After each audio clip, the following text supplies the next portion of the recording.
Well, in another story that we've been continuing to cover for you, it took 30 years before breaking her silence about alleged sexual abuse by a popular Cleveland diocese priest. Now, more than 2 years later, she's left feeling abandoned and forgotten not only by the church, but by police and prosecutors who she says failed to act. Well, tonight, investigator Rachel Polanski explores the woman's story and her prayers for justice. Her memories guide the journey, reaching the frightened 8-year-old girl longing to escape the past. His face, it's burned into my memory. Father Tony was always nice, at least so I thought. He was very kind, gentle. He always spent a lot of time with the kids, so I trusted him until everything happened. He would come and take me to his office to speak with me in private and talk to me about how I needed to do better for God. I was going into practice confession, and before I walked into the room, a girl in front of me who came out of the room right before was crying, and she looked at me and said, "Don't sit on his lap." And that was the only time I had ever spoken or even had an inkling that there was anybody else besides me that this was happening to. He touched me.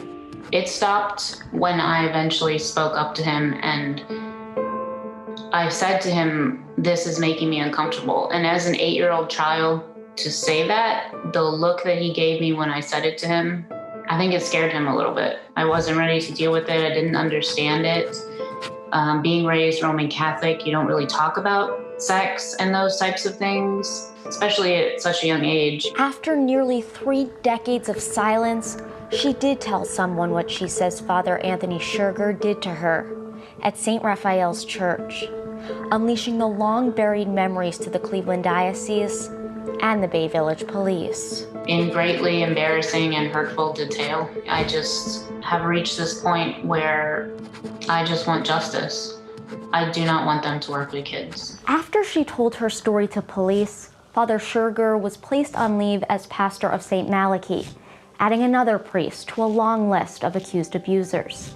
In a statement, the diocese said they are cooperating with police and they are, quote, committed to protecting children and to promoting healing for those harmed as a result of sexual abuse by a member of the clergy. The diocese also began its own investigation. Went down that particular path with the archdiocese, who sent an investigator to speak with me. I spoke with him a few times. Didn't really like where it was going, to be honest. I felt like they were trying to intimidate me, saying things like, you shouldn't talk about these things, these things shouldn't be brought up, God doesn't want you to talk about these things. It felt like they were pushing me not to come forward. The only thing they can tell me is it's an open case, be patient.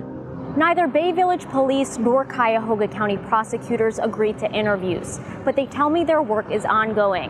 To date, no others have come forward with accusations in this case. Rachel Polanski, 3 News.